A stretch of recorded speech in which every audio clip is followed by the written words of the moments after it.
Hello, welcome to my torch tutorial. Did you see what I did there? Anyway, using just Madam Glam products, I'm going to show you how I do my tortoiseshells. So, Caffeinated is a perfect colour. It's a jelly colour, which obviously is important for torties, and it's that beautiful shade. So keeping Caffeinated uncured, go in with a medium brown. I use Boston is Calling purely because it's darker than the base, but it's perfect to then add depth to later.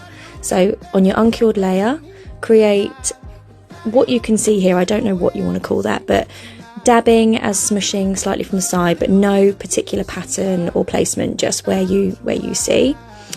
And obviously when you're happy with that placement, pop it into cure.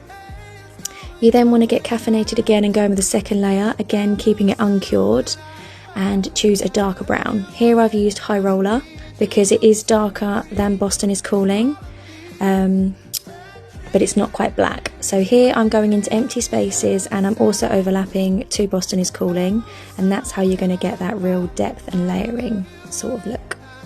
Cure. And my pierced resistance is Madam Glam Dalmatian. It's a clear colour with little black bits, and I really do think it just adds to the effect of this. Thank you for watching.